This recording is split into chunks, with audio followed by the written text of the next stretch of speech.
Hi everybody, welcome back to my channel, or welcome if you're new. My name is Sam, and in today's video we're going to be talking about the 13 books that I read in April. April was honestly kind of a weird reading month because until a week and a half ago, I feel like I hadn't really read anything, and I read more than half of these in a very small window of time. April was also simultaneously a really good reading month because I ended up with 3 5-star reads.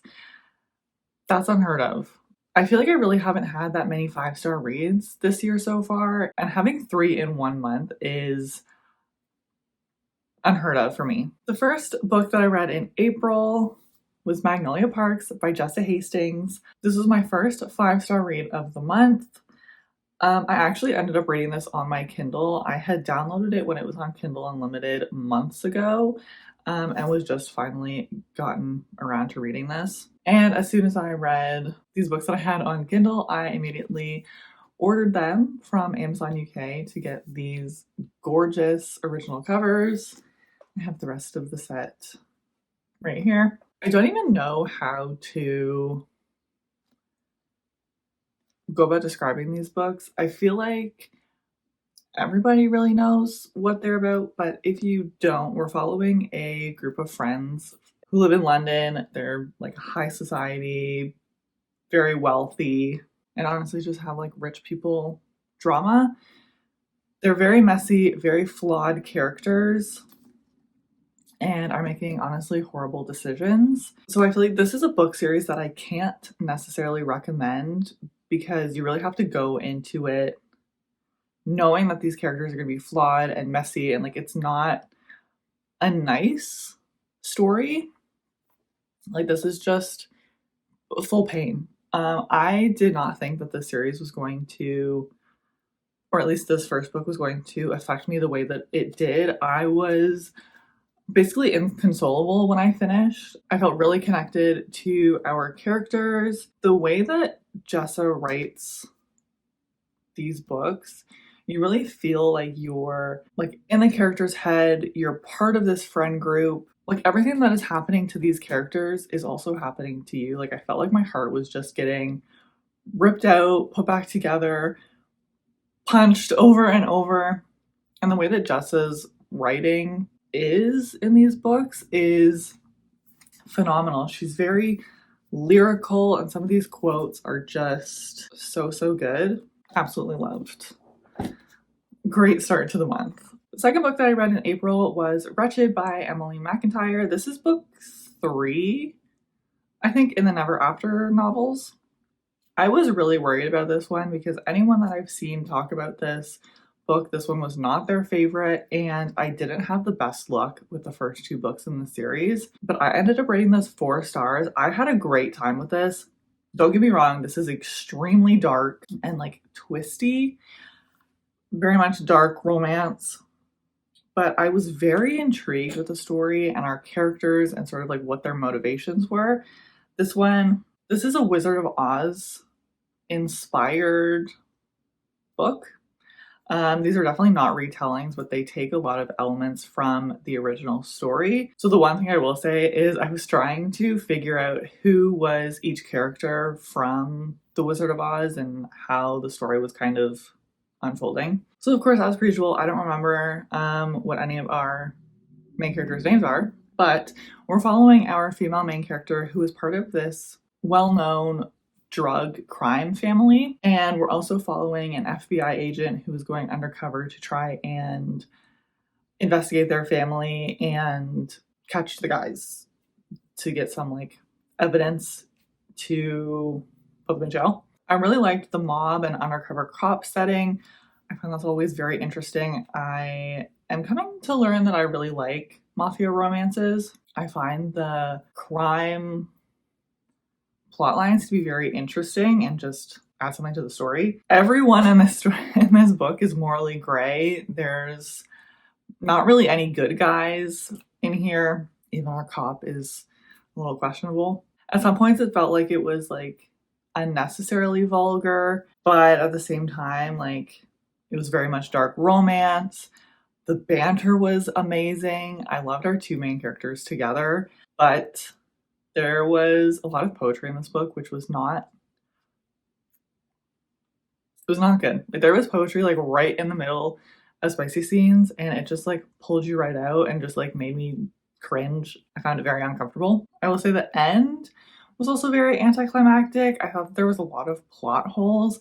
I had this ridiculous theory about what was going to happen that did not come to pass, and that was definitely my own fault for trying to like read into what was going on and what I think was going to actually happen, but I feel like there could have been something else. But overall, I really enjoyed it, so hopefully the rest of the series I enjoy as well. We can leave those first 2 books.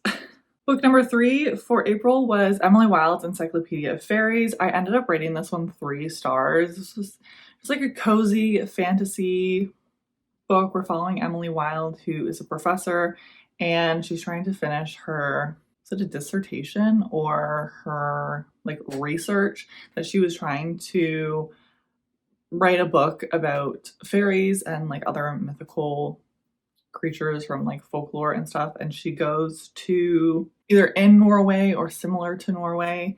I can't remember exactly. And she ends up getting herself into like all of these ridiculous situations.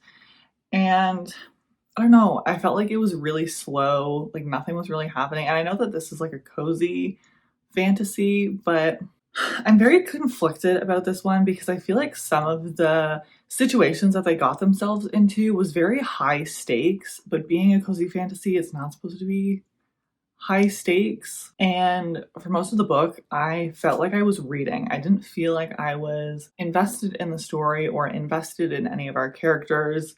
The romance also, I didn't really find it very believable. It's kind of strange. There was also footnotes in this one, which was also kind of annoying because it was like blocks of like fairy history that I honestly didn't feel like was relevant. I know that it was written like a field journal and like a research, like you were actually reading her research, but I just felt like it was unnecessary and it just took longer to get through the story. And every time like you were reading something, you would have to go down to the footnotes and then you would be reading about the footnotes and then you'd go back to the story and kind of forget what was happening. So I don't know if I will read the second book or not yet. I probably will because I can't not finish series, but this was not my favorite. Maybe I'll pick up the second one when I'm like really in the mood for it. I don't know if I was necessarily, it was the right time for me to be reading this, but my hold had just become ready. The next book that I read in April was Can't Fix Cupid by Raven Kennedy. This is the last book in the Hart Hassel world. This is like a spin-off book in the same world as the Hart Hassel series, but we're following different characters.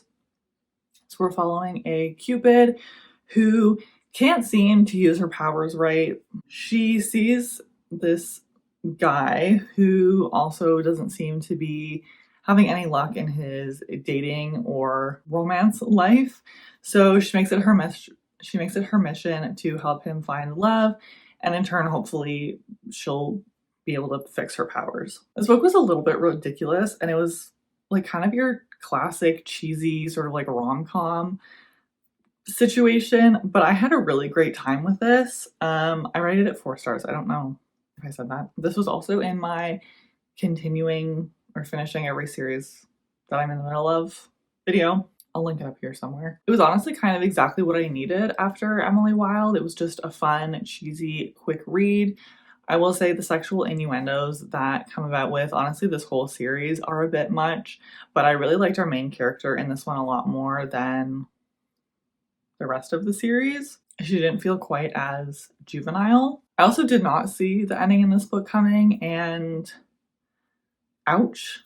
I don't want to say anything else, but if you're a sensitive reader, I would feel free to come to me with trigger warnings or anything, because the ending of this book could be triggering for some. I had a great time. I thought this was fantastic, a great end to this world. The next book that I read was Peter Pan by J.M. Barrie. This is the original Peter Pan story. I ended up buddy reading this with Emily because we have been reading a lot of Peter Pan retellings and a lot of books that say specifically in the beginning of the book that this was inspired by the original Peter Pan story. I felt like I had to do a service to those books and do my research and read the original. Yeah.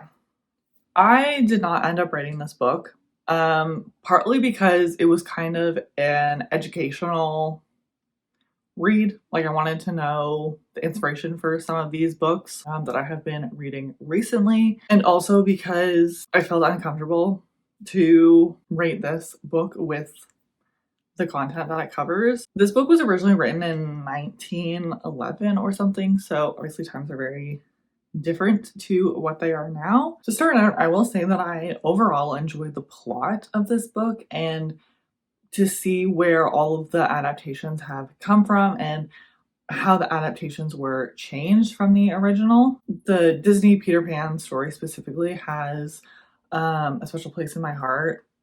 It was like my mom and my favorite growing up, so it holds a lot of nostalgia for me. And I'll also say at the beginning of this book, I really liked how, like, it felt like there was some emphasis that there was like the importance of mothers and women, but there was gross descriptions and blatant racism towards multiple different ethnic groups, and it was really hard to look past or try to just enjoy the plot itself when these descriptions came about. So because of that, I could not write this book. This was only a educational, researchy sort of read.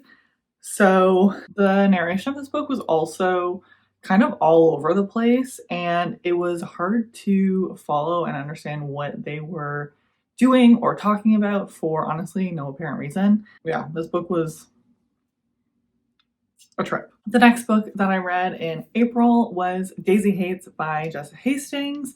Again, I ended up reading this one on Kindle when it was briefly on Kindle Unlimited months and months ago. I ended up rating this one 5 stars as well. I will say that I think I preferred Magnolia Parks slightly more, and I don't really know why. I mean, I think Magnolia Parks honestly is a 6-star read for me, so this is definitely a solid 5 stars. So Daisy Hates takes place at the same time as Magnolia Parks, but we're following different characters, and we actually have quite a few more POVs in this one. And I found this one had a bit more plot to it than Magnolia Parks, because in this one, Daisy is part of a crime lord family again, and so the like heisty criminal gang plot was very interesting to me, as well as the descriptions of art, and Daisy's also studying to become a doctor, so there's a lot of medicinal academic descriptions as well, which is really interesting. I just felt like there was a lot more depth to Daisy's character in terms of what she's involved in. So again, this book is taking place at the same time as Magnolia Park, so I felt like a lot of the times I was trying to figure out what was happening in book 1 when I was reading this one, so I was trying to like piece things together. So that was definitely 100% my fault. In Daisy's chapters, we also get footnotes, which in the Kindle version was really annoying because I had to keep like adjusting myself to be able to touch the footnotes, read the footnotes, and then clear the footnotes away. So it just took me a lot of extra time. I think when I read Daisy Hates the Great Undoing, I'll have a much better time because I can just flick my eyes down and continue reading. Overall, the footnotes weren't completely weird or anything because Jessa Hastings used them in Never, so I was very used to her footnote use. I love these books and I cannot wait to reread them already. The next book that I read was Immortality, a Love Story by Dana Schwartz. This is the second book to Anatomy, a Love Story. So this book takes place soon after book 1, in which Hazel, our main character, is kind of at her age to be married off. But she wants to be a surgeon. But it's the 1800s and women are not allowed to go to school or be a surgeon. So she ends up dressing up in a male's clothes to go to the school. And there's also nefarious acts happening within the college and the town that she's in. So she's trying to figure out what is going on. There's a plague happening. And so she's trying to do this research to be able to become a doctor. I found the second book to be fairly predictable and a little like hijinksy. It was kind of ridiculous, some of the things that was happening, but it was a very fun time. I really like our female main character. She kind of has that like girls can do anything sort of tone, which I really appreciate. I didn't love the romance in this. I kind of wanted it to take a different direction, but it was still cute and a lot of fun. Overall, I had a really great time with this duology. I ended up rating this 3 stars. I don't remember if I said, but it was probably more of like a 3.5 star. Like, it was a lot of fun. I don't know how much the story or the characters will stick with me, but I thought it was great. A very solid YA book, and I definitely would have eaten it up, probably even more if I read it when I was a bit younger. Next, I read Some Shall Break by Ellie Marney. I ended up rating this 2.5 stars. This is the second book to None Shall Sleep. We're following a couple of teenagers who were recruited in the FBI to try to help them solve cold cases about serial killers. I felt the writing was very clinical and short, like very short sentences. A lot like, I did this, we did that. It kept me from feeling very connected to any of the characters, but it also kept me at the edge of my seat, anxious to know what was going to happen. Sort of like the feeling that you get when you're watching like a horror movie, when you know that something is going to happen and you're not just sure what or when. It's been a long time since I read the first book, and I found it was very easy to pick up. It mentioned things that happened in book 1 in a way that made you quickly remember what was going on. I found that everyone was making really stupid decisions, and the ending really wrecked my enjoyment of this book as well. I feel like everything that they learned from this one character was something that one of the other characters had suggested previously and they could have figured out on their own. So I didn't love that. And based on the way that this ended, I had to look up if there was another book, and there is going to be another book. I think I'm intrigued enough to read it whenever it comes out, but this is definitely not my favorite. I think there is a lot better YA mystery thrillers. Next, Emily and I did another buddy read where we read Reckless by Elsie Silver. This was honestly probably another 6-star read for me. I rated it 5 stars on Goodreads. I absolutely loved this book. I was giggling and kicking my feet from page 1. The banter between our two main characters was so good, and I felt like this book just changed my brain chemistry. Like, it just did something to me. We're following Theo and Winter.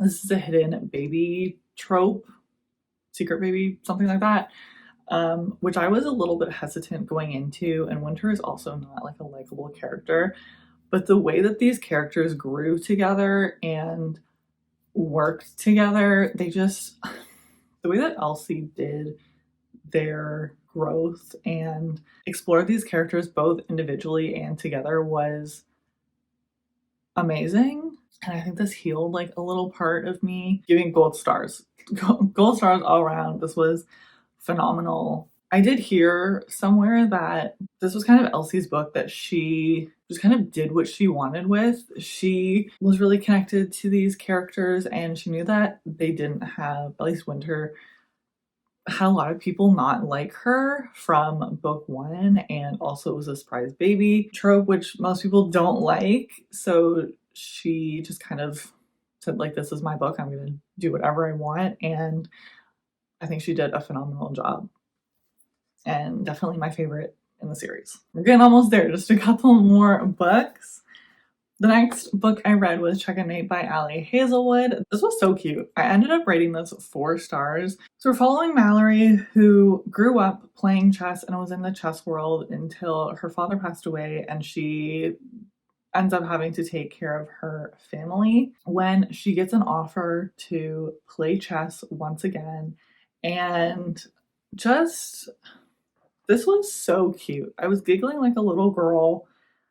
I love the chess in this book personally. There's definitely a lot of chess, but it really reminded me of The Queen's Gambit, the Netflix show. And I was like completely enthralled by that show. I thought it was very well done. And this kind of gave me the same vibes and just honestly made me want to learn how to play chess. I also really loved Nolan. He was so sweet. The two of them together was so cute. And this is shelved as YA, but I think Allie and her team have said that this is definitely a new adult book. It's not supposed to be YA, considering how vast that age range is. So there's no on-screen, on-page spice for this. It definitely discusses sex and spice throughout the book. But I had a great time with this. I thought this was very well done and a solid 4-star read. The next book that I read was Cress by Marissa Meyer. This is book 3 in the Lunar Chronicles. I ended up rating this one 4 stars as well. I think this is my least favorite of the 3 so far. Maybe second favorite, I'm not sure. I really liked the new characters that we picked up in this book and the additional POVs that we got. But I feel like, I mean, I did also read this book really quickly, so it could have been my fault, sort of. But I feel like our characters got into precarious situations that I feel like were wrapped up and resolved very quickly. I kind of wanted more to happen. But at the same time, I didn't want to put it down. And I had just a lot of fun with this book. I'm really enjoying this series. Can't wait to continue. I'll probably pick up the next book, which is, I think, a novella. A lot of fun with this one.